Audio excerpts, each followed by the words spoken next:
NYU professor and best-selling author Scott Galloway also has become a popular podcaster for his takes on business, politics, and economics. And now he has a wake-up call for the young generation of American males and their parents with his latest book called Notes on Being a Man. Please welcome back Scott Galloway. Thank you. Thank you. Welcome.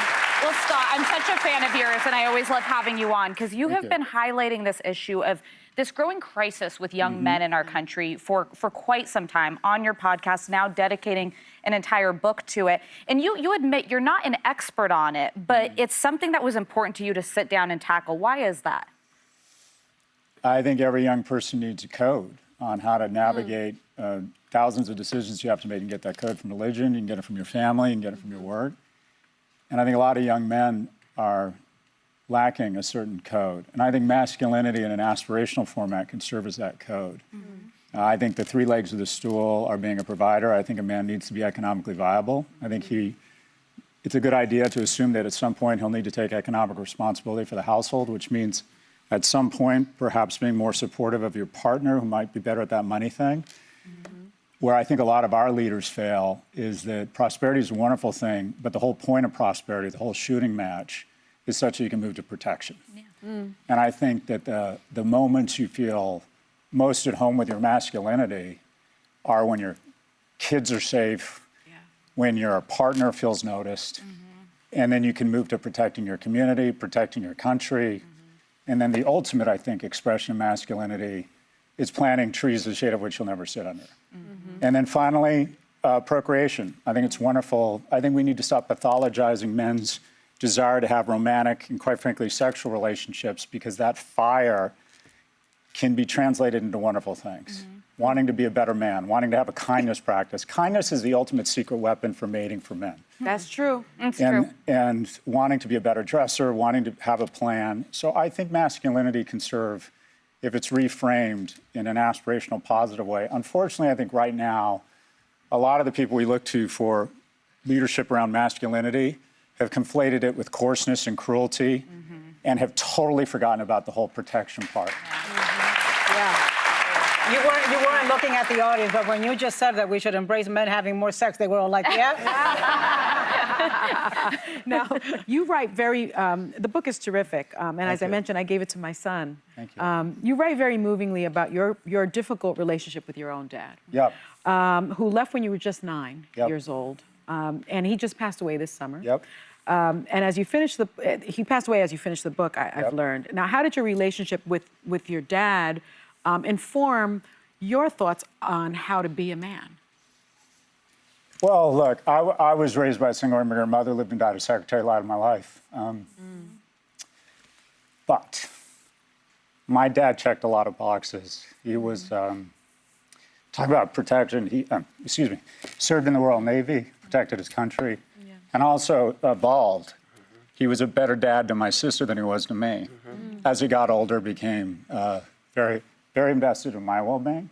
So, and also checked the primary instinctual box that I think every man has to, or every parent has to check. He was a much better father to me than his father was to him. But I think every man, they can wake up every morning and think, am I being the partner or the dad I want to be? And they've got the rest of their life to be that person. So he evolved, good man, did his best, better to me than his father was to him.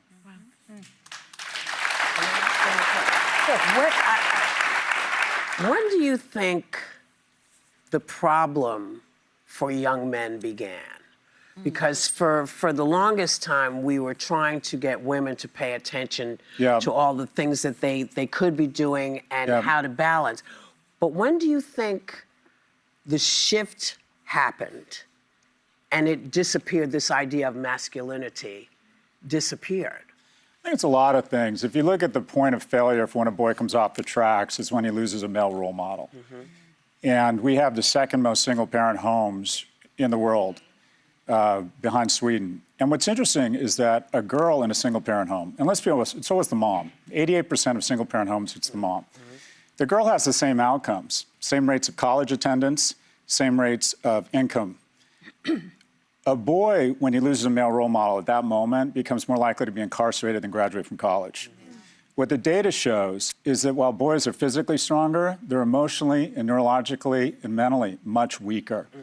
And we need to get more men involved in a boy's life. And also, even just 5 years ago, the dialogue's become so much more productive. 5 years ago, when I said that we need men in boys' life, there was this gag reflex of what, women can't raise men? No, they can, but they need men. So we need to get men back involved. There needs to be men of my generation have a debt. And that is, I understand the natural gag reflex I get when I talk about this, because the reality is, from 1945 to 2000, America had a third of the world's economic growth with 5% of the population. And that massive economic growth was crowded into a third of us that were white, male, and heterosexual. So we had 15 times the prosperity of everybody else. But what you see is young men are being held accountable for my unfair advantage. So the action item here is men of my generation have a debt. We have a debt to get involved in a young man's life emotionally and physically and present. There are 3 times as many women in the city signing up to be big sisters as there are men signing up to be big brothers. Barack Obama understood that. Remember, 100%. he was raised by a mom, and started that mentoring program. And also, just legislative and fiscally, my generation has figured out a way to vote ourselves more money consistently, and how to basically take the bottom 99% and tilt it towards the top 1%. We need, people my age are 72% wealthier than they were 40 years ago. People under the age of 40 are 24% less wealthy. And when the primary mating consideration for a man, we don't like to talk about this because it doesn't sound aspirational, 3/4 of women say economic viability is key to a mate. Only 1/4 of women say that. Beyonce could work at McDonald's and marry Jay-Z. The opposite is not true. And that might trigger some people, but that's reality. And economic viability is a function of not only bringing costs down, but putting more money in people's pockets. And we keep transferring wealth from the young to the old. So for example, I think the best thing we could do for men, because men need relationships. They need it more than women. There's this cartoon of a woman in her 30s who didn't find romantic love and is now living with cats. The reality is she's fine. When women don't have a relationship, they pour that energy into their friends and their work. When a man doesn't have a relationship, he pours it into conspiracy theory, porn, and misogyny. Men need relationships much more than women. So this is how we get men more economically viable. Better tax policies, more vocational programming, and also, I think the public policy that would benefit men the most is universal child care.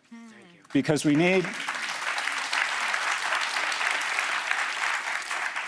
The greatest level of self-harm, the zone of quote-unquote suicide for a man, is the year after he's divorced. And the greatest cause of divorce is not a lack of values, it's not infidelity, it's economic strain. We need to put more money in the hands of younger people. And my generation, which has registered a disproportionate amount of wealth, needs to pay it back. We have a debt, but we cannot hold young men accountable for my privilege. It's just not fair. So let's talk a little bit about you and your future. You moved across the pond several years ago and have been living with your family in London. Yeah. We've heard since the election of many Americans, some of them high profile, who've done that, who've moved out of the country. Now you're preparing to move back to America. So what's the thought process behind that? So just to be clear, a lot of people say when I hear I moved to Europe, well, America's messed up, that's why you moved. You moved because of America. There's some truth to that. I moved to America because it afforded me so much incredible prosperity that I was able to do something wonderful with my family. I'm on the board and investor in 2 Israeli companies. On October the 8th, we tried to track down the CEOs to just make sure that they and their families weren't affected. They were living in New York, and the next day we couldn't find them because they immediately got on planes back to Tel Aviv. And I find that very inspiring. I am, and we were talking about this break, I'm a bit rattled about what's going on in the US. And so I want to be back in the fight. I want to be back here. I want to be part of the resistance. I want to be part of restoring the things that gave me the opportunity to be on The View. Rule of law. I got assisted lunch, Pell Grants. I came of age during the internet because middle-class households have the money to make enormous investments in great technologies. You know, all the things that gave me the opportunity to go to Europe are under attack. So I want to come back and play a small role as you're doing and being part of the resistance and making America, America again. So I'm excited to come back. But always make sure you got a place to go take a break because sometimes you just gotta go, okay. And it's your country and it's your country and it's our country. And we don't have any reason to leave it to people who are going to abuse it.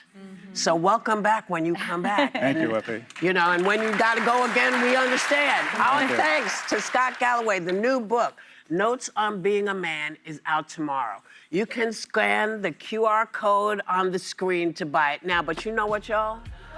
Yeah, you're so good. What do you think is gonna happen? You're gonna take home